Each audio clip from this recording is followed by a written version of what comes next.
Hey guys, what's good in the hood? My name is Riba and welcome back to another video. I am driving the Volkswagen Polo GTI this week.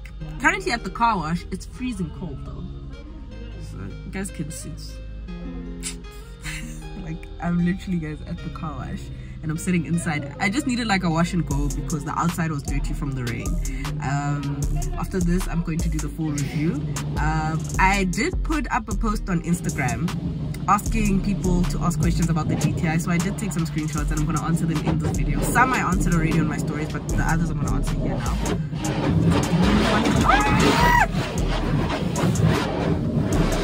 Guys, now Zanga did that car wash this right? Anyway, stay tuned. Like, guys, look at that. Yeah. It's crazy.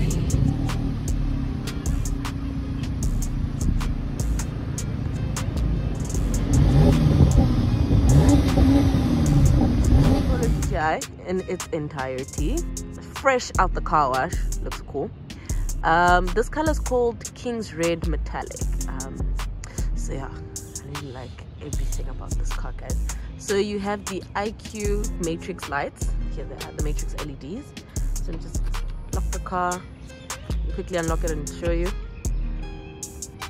I don't think you can see, but they do illuminate, but I'll turn them on and I'll redo them again. So you also have this light bar that goes through the grille and all the way that side. So at night it looks absolutely amazing. So here is the front of the GTI. It's on 18-inch Continentals.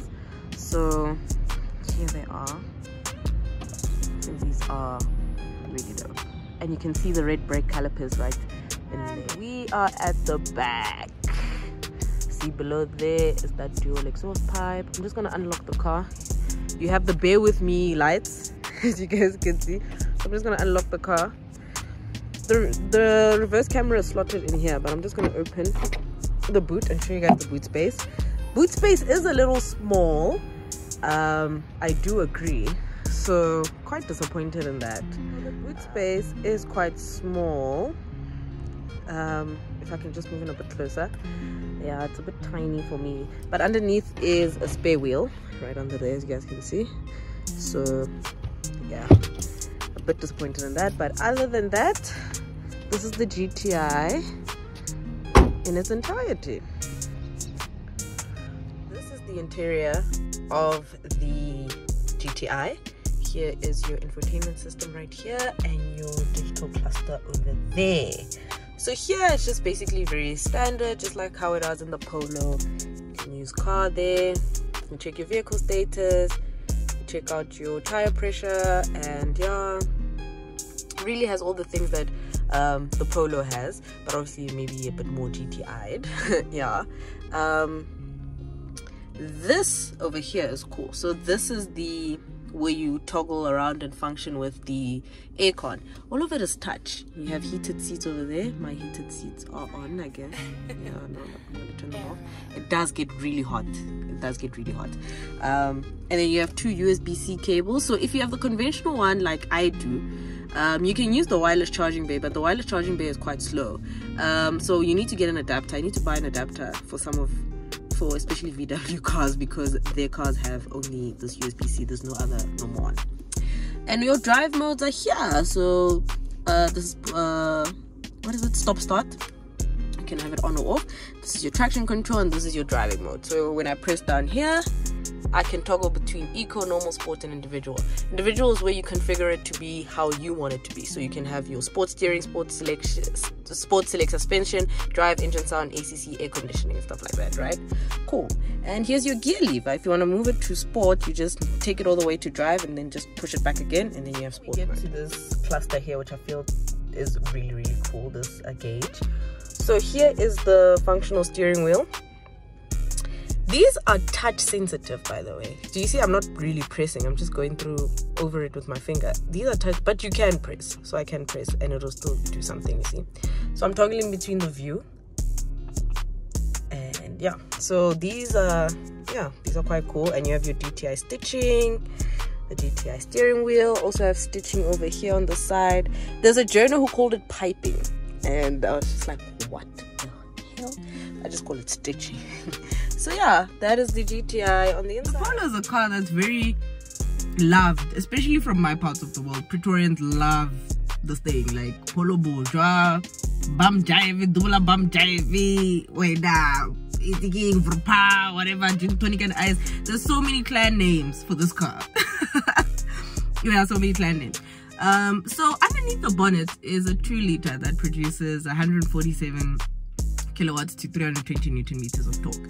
Base price is 489,000 rand 900, which I find to be a lot, but we'll get into that. And yeah, so the drive of the car, I think it's very good. On launch I was actually quite disappointed. That's why I didn't say anything for the past few months about the Polo GTI, because I knew I'd get it on a test.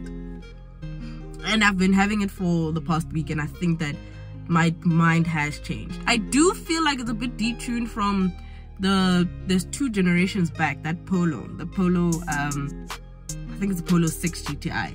It feels a bit detuned, and the exhaust note is a bit, it's not as defined as that one, but it's nothing that you could hate. I mean, it still sounds very good. I mean, the exhaust still is very pronounced, but not as pronounced as that one.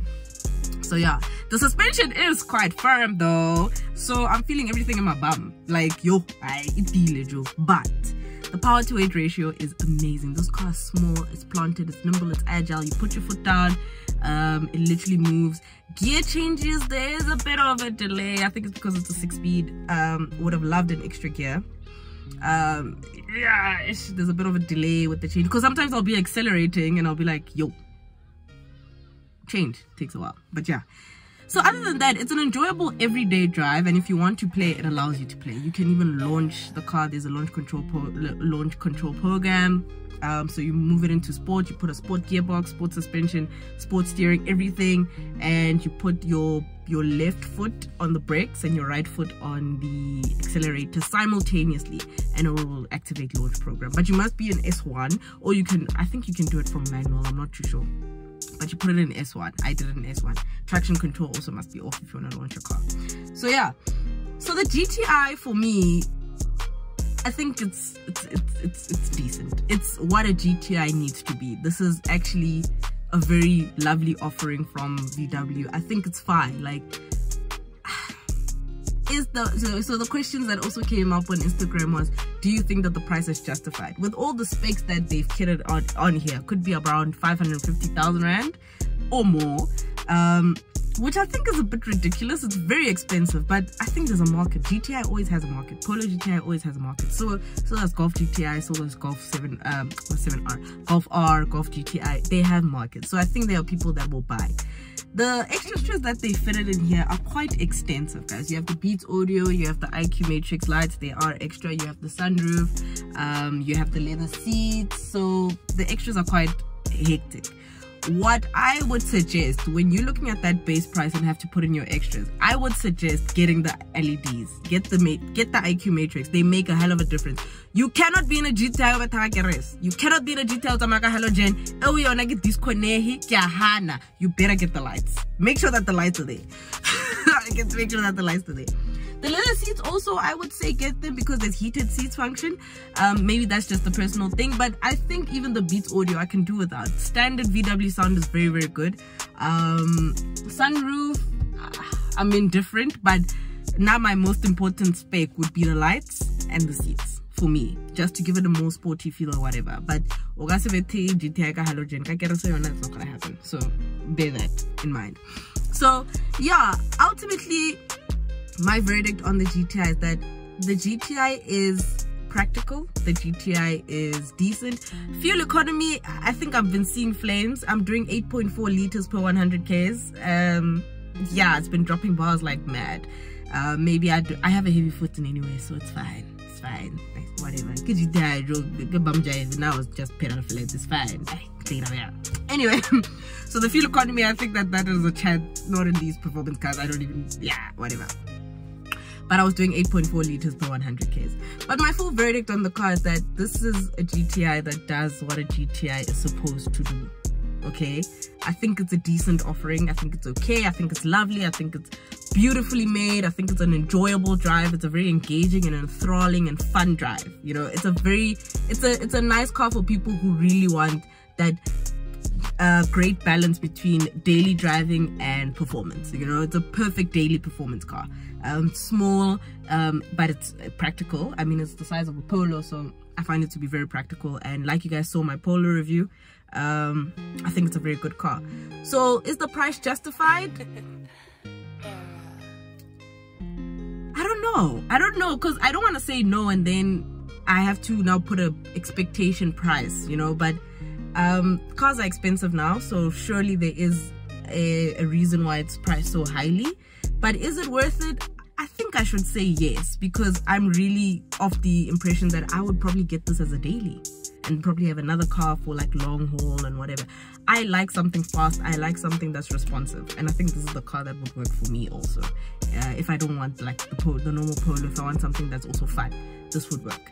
So I think that, you know, we should just keep pricing chats aside sometimes. You know, all cars are expensive now, so yeah, pricing is very subjective, honestly. So I think it's a good car. I think it's worth it. So yeah, my full-on verdict, I'll probably give the car a 7 out of 10. It's good, it's nice to drive. So yeah, if you want one, you know what to do. Go to your nearest VW dealer, strike a deal, and yeah, tell them River sent you. I'm joking, guys. Anyway, thank you so much for watching. I hope you guys are good. I hope you guys are keeping warm. It's quite cold today. Yeah, I have so much to do. I have so much work to do, and I'm feeling a little bit blue. You know, a lot of things are happening in my personal life, a lot of crazy things, a lot of transitions, decisions that I need to make. And yeah, so I'm just going through a bit of a topsy-turvy kind of like in a rut, yeah. But I have to show up for you guys each and every time. So thank you guys so much for watching, and thank you for the support. We are still on 3,000. I'm so happy. I'm seeing it grow every day. There's like more people subscribing. So yeah, thank you guys so much, and I will see you in the next one.